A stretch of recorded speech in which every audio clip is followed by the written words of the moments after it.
Gente, hoje nós vamos falar sobre caráter e identidade.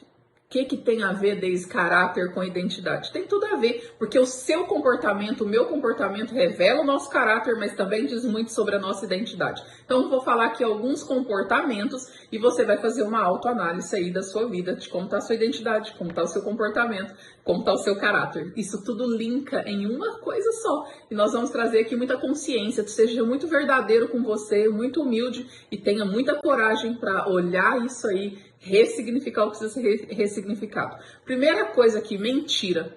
Talvez você vai falar assim, mas eu não sou uma pessoa mentirosa. Será? Será que você não tem mentido para você mesmo? Quando você acorda, já não começa a mentira da sua vida? Pense sobre isso. Arrogância. Deise, mas eu não sou arrogante. Será que não? Será que você tem sentado para aprender? Será que você tem sentado e falado assim, verdadeiramente, nessa área da minha vida, eu tenho sido arrogante? Porque eu tenho áreas da minha vida que eu tenho sido arrogante. Talvez tenha faltado verdade para você olhar e falar assim, eu estou sendo arrogante, porque eu não busquei ajuda nessa área ainda. Então pense nisso. Prepotência. Deise, mas eu não sou prepotente. Será mesmo? Faça uma autoanálise sobre você, sobre o que é ser prepotente ou não. E você vai ter consciência de algum comportamento que você tem sido prepotente. Você se acha melhor do que os outros? Acha que tem alguém que é inferior a você? Não existe ninguém inferior ou superior a você. Somos todos, sim, únicos para o Pai. E quando isso tem que fazer muito sentido para você. Então pense nisso. Impaciência. Gente, eu ainda estou nesse processo de ressignificação da minha mansidão. Porque eu tenho um perfil comportamental que a minha estabilidade é muito baixa. Então, isso naturalmente, eu sou uma pessoa agitada. Só que eu não posso confundir aceleramento com impaciência, ok? Quando eu não tenho paciência com o outro, quando eu sou impaciente até mesmo com alguma coisa na minha vida, eu falo, Deise, reflita bem se você está entrando no comportamento natural seu, se é algo do seu perfil comportamental que você pode usar a seu favor, porque eu posso usar a impaciência, eu posso usar essa estabilidade baixa na impaciência a meu favor. Eu posso pegar esse aceleramento que eu tenho, esse natural meu de mover, de me mobilizar, para que seja algo de benefício para a minha vida, mas que isso não possa se tornar impaciência, seja uma disfunção. Isso não pode ser disfuncional. Se for disfuncional, tem alguma coisa errada. Orgulho. Deise, mas será que eu sou orgulhosa? Eu tenho uma tarefinha que eu sempre faço nos meus processos que falam muito sobre orgulho. E eu amo aplicar essa ferramenta, porque o dia que eu apliquei essa ferramenta para mim mesma, eu identifiquei que eu era uma pessoa orgulhosa. E o orgulho não tem parte com caráter, não tem parte com identidade. Então eu tenho que estar sempre ressignificando essa área da minha vida sobre orgulho. Porque muitas vezes isso está até desapercebido. E você passa uma vida aí sendo orgulhosa e não sabe. Então estude um pouco sobre isso. Vitimização. Como você se põe de vítima, que todos são culpados, menos você. Todos estão te colocando nessa posição, menos você ser autorresponsável. E eu já conversei com muitas pessoas que todo mundo é culpado da vida dela, menos ela tem autorresponsabilidade. Então essa pergunta é para você. Você tem culpado os seus fracassos pelos outros? Talvez você culpa o seu marido, você culpa seus filhos, você culpa seu pai, sua mãe, seu patrão, seu funcionário e não tem olhado verdadeiramente para frente do espelho, tomado uma autorresponsabilidade e dizer assim, eu sou responsável pela minha vida, chega de ser vítima. É hora de entender que isso é um comportamento disfuncional, que diz muito sobre não entender sua identidade e diz muito também que vai levar ao seu caráter, um caráter disfuncional.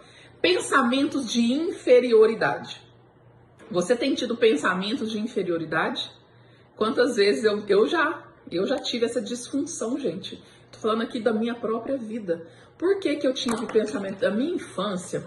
Veja bem, eu era aquela criança que eu sempre tive muitos sonhos, mas eu via alguns primos, nós fomos criados ali tudo muito junto, nós éramos em 30 primos mais ou menos, que todos os domingos a gente estava na casa do meu avô.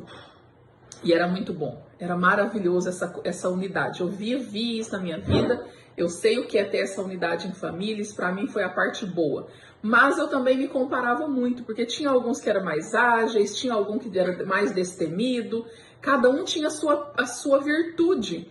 Então eu tinha muito pensamento de inferioridade, muito, eu sempre me sentia muito inferior ao potencial deles.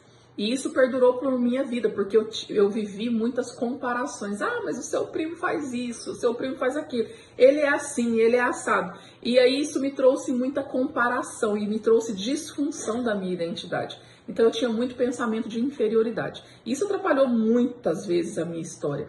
E até então que eu tive que entender que eu era única, que eu tive que resgatar, que eu tinha as minhas qualidades, que o Senhor tinha colocado muitos dons e muitos talentos na minha vida. Então eu tive que tirar essa disfunção.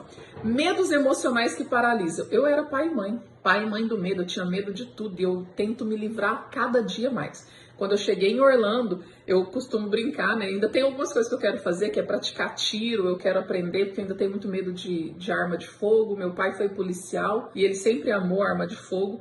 E eu sempre tive muito medo. Então eu tenho vivido desbloqueios. Quando eu cheguei aqui, eu pilotei avião, eu fiz simulação de lançamento de foguete.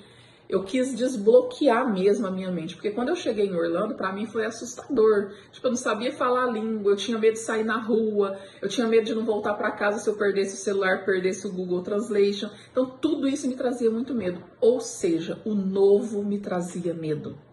E eu precisei romper para o novo. Como romper para o novo? Fazendo coisas novas. Então eu comecei intencionalmente a fazer coisas novas, mudar a rota que eu andava. Eu sempre gostei de passar por uma rua, eu fazia outra rua.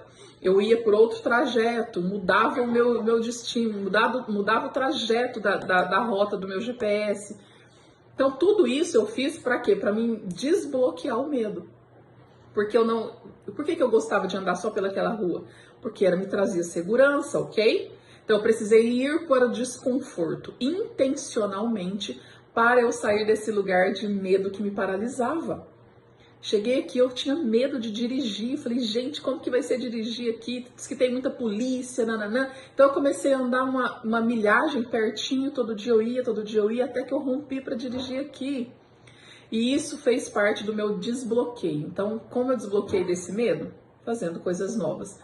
Tem pessoas que são viciadas em críticas. Ela precisa, enquanto ela não for criticada, ela não para. E, gente, isso é inconsciente, tá? Isso gera um comportamento inconsciente até que ela seja criticada. Talvez você ache que todo mundo te critica. Vou te falar uma verdade. É você que ama ser criticada. É você que ama ser criticado. Pense nisso e resolva essa disfunção hoje através de ressignificação da sua identidade, de conhecer. E hoje eu tenho ferramentas que fazem essa reprogramação, as quais você vai mudar o mindset. Vai começar, eu gosto de falar uma frase que diz, se você olhar para fora, você sonha, olhar para dentro, você realiza. Comece a olhar dentro de você, que você vai realizar tudo aquilo que você sempre sonhou. Isso é fato, isso é uma verdade. O nosso comportamento diz muito sobre o nosso caráter. Qual é o seu caráter? Como está o seu caráter hoje? Nossa história começou desde quando nós nascemos, com cada sentimento da nossa mãe. Todo o nosso caráter hoje foi dito na nossa infância. E a partir do momento que você tem entendimento que o seu caráter não condiz com a sua identidade original que Deus te criou, você precisa viver essa ressignificação. Olhar para o seu espelho e falar assim, eu nasci para ser vencedor. Eu nasci para ter um caráter de Cristo. Eu nasci para ter um caráter daquele que me criou. E aí sim, a palavra de Deus nos garante que nós vamos crescer na graça e na sabedoria. E eu digo para você, conhece a verdade sobre você. Conhecereis a verdade, verdadeiramente sereis livres. Olhe para dentro de você. Ressignifique aí e vamos viver essa nova história.